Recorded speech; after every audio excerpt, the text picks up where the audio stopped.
Hello, my name is Brittany Taylor, and for my semester project, I decided on organizational culture.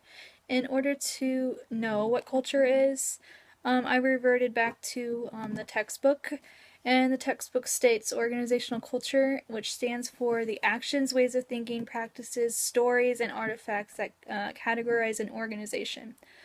Um, in every organization, they have their own style of working that contributes to its culture. And the purpose of the study is to be able to understand the ways employees interact at the workplace, figure out the work culture and how it creates the brand of the organization and what image it wants to show. The topic is mostly discussed in Chapter 5, which the book examines culture into three views, which are practical, interpretive, and postmodern. A recap of these is practical deals with a manager's desire for advice and specific communication strategies for enhancing competitiveness and increasing employee satisfaction. They can leverage ideas to create a more effective environment. Interpretive as treating culture as a process that is socially constructive in everyday communicative behaviors among all members of the organization. Let's see, and the let's see. And the postmodern uses the development of taxonomy of perspectives in organization in the culture and focuses on challenges to power relationships and the status quo. All three of these views were somewhat used in my presentation, review, and interview, but mostly the interpretive was used the most because it dealt with logos and the clear vision it wants to use throughout the company's culture. So, in my review segment, what I found most culture struggle with is the issue of us. The this us versus them behavior can destroy a company. That is why you need to create a one company culture. Simple changes such as the symbolism that is used in language create unity. By simplifying performance metrics so that organizational feels that they are part of a broader team that is working towards the same goals, and to create a broader group of unifying the company, you need to make sure you are communicating relentlessly to the whole staff. What I found is the whole part of a company culture revolves around communication, so communication is really key in the culture. In all my findings, that was the number one that was emphasized.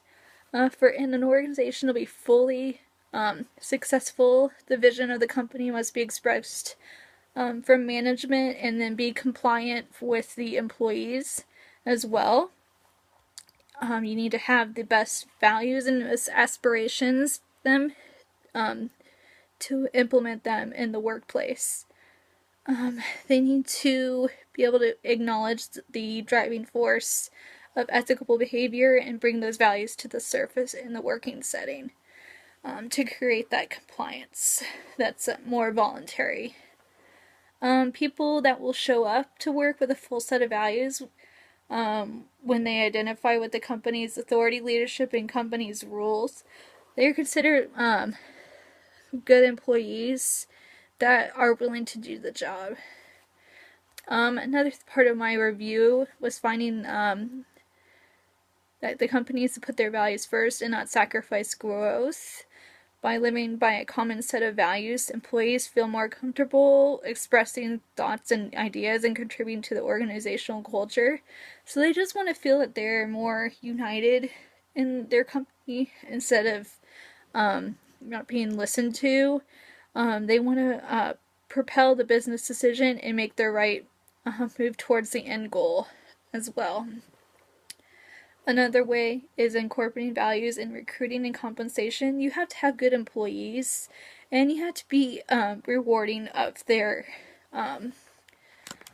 work. So if they're doing a good job of implementing the company culture, then they need to be compensated for that.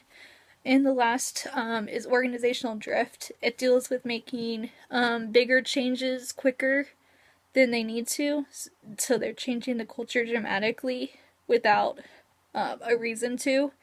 They need to develop and allow the adapting culture to have good intentions instead of making bigger compromises and straying away from the main goal of the company. So after I did my review, I was able to go in a more direction that I wanted to do for my interview. And for my interview, I chose my dad. My dad, who is recently just had a career change this past summer. He's now working for Wings Etc. as a GM in the Plainfield store, and he plans to open his own franchise this next summer in Hamilton County. Wings Etc. Just a little bit about Wings Etc. It's a full-service, family-friendly grill and pub with a diverse menu. It's featuring his jumbo-sized wings, and it started about 15 years ago. And it's created much momentum through these past years. It's built 40 locations in 7 states, and it's featured on FranchiseGator as a top 100 franchise opportunities this year, which is based on key factors including financial stability, growth, transparency, continuity, and sustainability.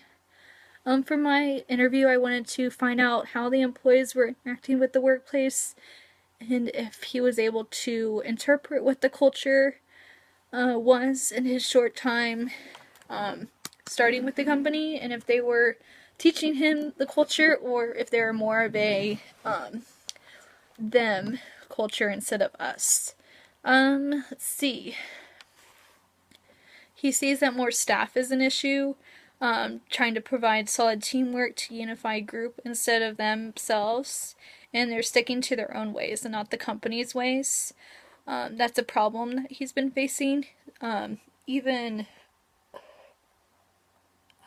let's see, they don't implement the one company culture, and the communication compliance has been an issue at all levels of management and colleagues. As a company, they try and find lower rent facilities costs that can get a good return on their investment. They, no matter what, do sacrifice on product, but have better value prices. They stay competitive while expanding and hasn't lost focus on what they are as a company, and they have stayed away from the highly programmed cookie cutter national change, but still have stayed profitable. It's a big balancing act for a manager to stay on the ball and make sure everything is running smoothly throughout the shift, and it's hard for them to keep balance at times when they don't have enough employees for a shift because they don't hire enough. So that's a big problem that they have.